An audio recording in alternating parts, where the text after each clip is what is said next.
Hey everyone, it's NW Order for Life here with Akame Got Killed Episode 5 review. This is a really good episode. Got some new character introductions and also some backstory.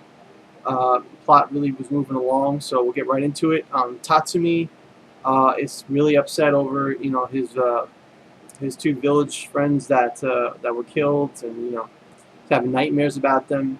And he wakes up to find Shell, the girl with the long pink hair and the scissor weapon. She in the night raid. She is said to be his new instructor, and she's gives him a very kind and gentle look. We find out that she pretty much is useless when it comes to like everything except killing. Um, and she trains him by like putting him in armor and making him swim and other stuff like I guess probably we'll get more training things as the next episode comes. But because she's assigned to him right now, and I doubt all he's going to do is just wear armor while he trains under her and swim. But so we find out about her past. She was always she was like raised in the capital, in some district in the capital. She was this girl that always was clumsy, always breaking things, always dropping things. People felt like she had a screw loose in her head, that she couldn't do anything right.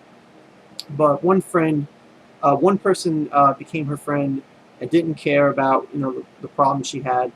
And this girl had an ex-boyfriend. And one night when Shell and her friend were hanging out at her friend's house, this ex-boyfriend who was in the military of the Imperial Army, whatever, he came by and was like high on drugs, and he was really pissed off at this girl for breaking up with him, and he tried to kill her by strangling her. So Shell, wanting to save her friend, grabbed the kitchen knife and slit his throat. And she describes the moment as like being a moment of clarity. She was very calm.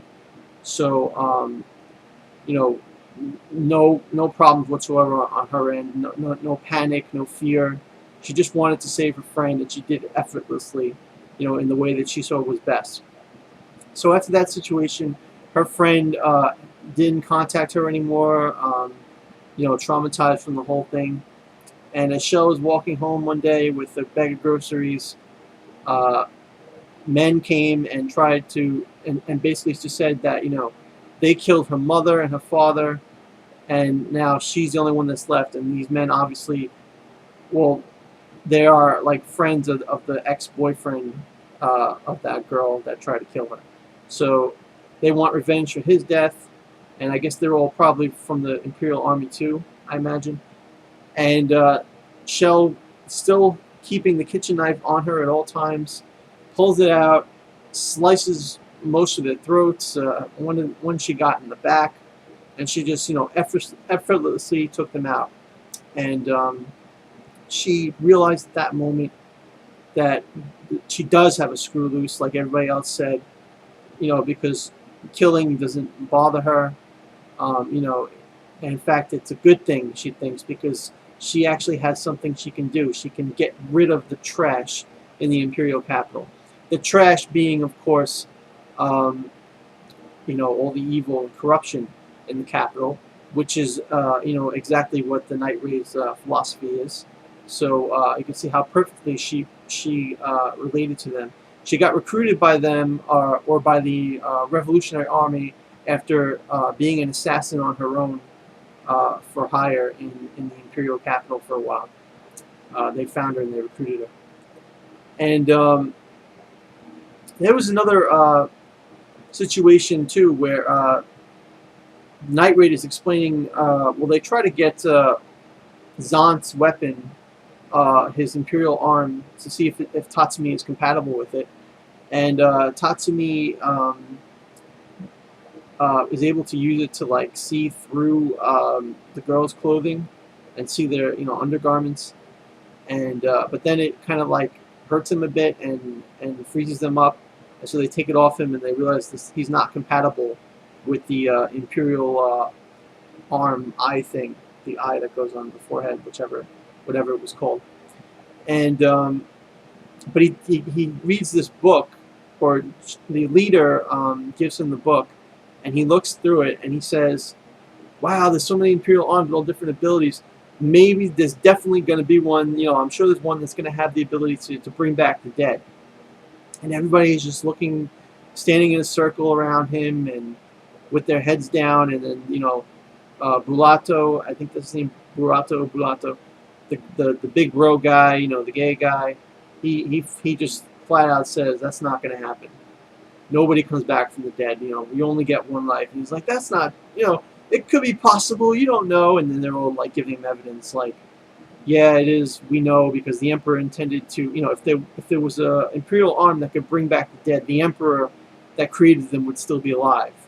He made those weapons knowing he would die, and he passed them on to the next generation. And then Akame tells him, if you keep having those foolish thoughts in your head, you're going to get killed. And so Tatsumi, was forced to realize the reality of the situation. He goes and cries on the near a lake or whatever, and Scheele comes to him, and she holds him, and she lets him cry on her, and you see how Scheele is acting like a mother figure to him, and she even says like, "Oh, thank you, Tatsumi," to herself. She says, "Now I found another use, something else I can do." I mean, she can nurture him, I guess, and protect him or help him get through these hard times. And then we see. Well, actually, before that, before the whole Imperial weapon talk with Night Raid, they also mentioned that there was this noble prince who was this great tactician in the northern land, and they were preparing a war against the capital, raising up an army, and the capital had sent Esdeth, one of their top commanders, a woman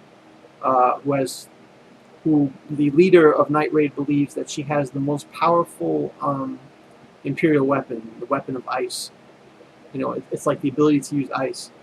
And they go, well, it's all right. Even if they send her, it'll take her a year to take over, the northern thing. So we got plenty of time. Then we see a scene, not right after, but we do see, after the whole Tatsumi crying thing with Scheele, we see Esdeth in the Northern Kingdom. We see women and men on pikes, all death, crucified style, and some of them completely frozen in ice. And we see the noble prince completely naked, on all fours, hands and knees, licking Esdeth's boot, and looking up at her with these puppy dog eyes. And we see how psycho, that this Esdeth must be, in order to be able to turn this proud prince, who was their greatest warrior, into this loyal dog / slave. She's got the collar on his neck with the metal chain, and she just cracks him in the mouth with her boot, says, "This is boring," and like, kill this guy. If she didn't just kill him right there with her boot, I'm not sure. But yeah, she's this really evil woman, and she's going to be a nice character to get introduced to. And then we have Leone, the girl with the blonde hair in Night Raid, who has the ability of the beast attributes with her Imperial arm, getting the lion claws and everything.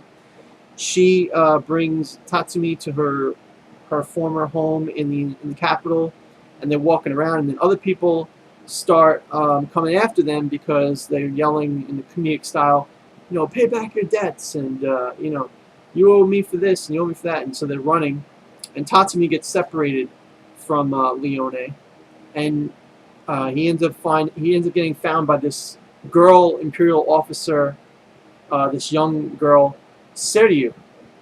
She has an Imperial arm. This dog, it doesn't look like a real dog. It kind of looks along the lines of a toy dog, kind of, like a toy stuffed kind of, but it doesn't look stuffed. It's maybe like robotic, but it doesn't look robotic. I don't know. It's hard to explain what the thing looks like, but it's supposed to be the dog. She names it Koro, and like I said, it's one of the Imperial arms. and she just thinks Tatsumi is a citizen that lost his way, so she tries to help him, find to go back to where, like, the area where Leone probably was. And you know, as we see the after she drops Tatsumi off, what this girl is like. Well, when she talks to Tatsumi, she's like, all this happy-go-lucky girl. She got this, really bubbly personality, and she seems to think that anything against the Imperial government is evil. And she's always been trained to, help the good and destroy the evil from her father. Her father being a former Imperial officer. He told her on his deathbed, or maybe as he was dying, or that always to destroy evil, don't let evil take a single step forward, or whatever it was. And she has that mindset, but she has completely convinced herself that anyone against the capital is evil. After dropping Tatsumi off, as she's running, we hear her say that, oh, Koro, are you hungry? Let's feed you, 5 death mates. Five inmates that are close to death on death row or whatever. So right there, we see she has screws loose, because she doesn't mind murdering anything or doing anything as long as is what she perceives it to be as evil. If she perceives somebody or something to be evil, she'll destroy it in the most merciless way possible, with no remorse, no regret. And we find out that she was trained by Ogre, the man that Tatsumi killed on his first mission with Night Raid. And Ogre brought her to, or told her about getting experimented on. We don't know what that means, but while she was getting experimented on, she got that Imperial item, the dog, which she named Koru. Whatever the item's name is actually called, the Tegu. They call these Imperial weapons, Tegu. And yeah, so before we end the review of this episode, we got Scheele's backstory, her connection to Tatsumi, like how she's like behaving like a mother to him. We got Tatsumi's he's maturing, learning about like how death can't be cheated. He's still getting trained. We've got this crazy villain, Death. She's coming back to the capital. They recalled her to get to start focusing her efforts on Night Raid. And then we've got this girl who looks like she's all sunshine and happiness and truth and justice prevails, but her, obviously based on what she said and who she's with, her notions of truth and justice are all screwed up, and she's not well right in the head. And yeah, so great characters introduced, and great backstory in the characters that we have. So the episode gets a 9 out of 10 for me. Almost perfect. Really, really good. Thanks a lot for watching this video. If you like it, give me a thumbs up. Please comment down below on what you thought of the episode, and subscribe if you like this video content and you want more. Thanks a lot, guys. Have a great day.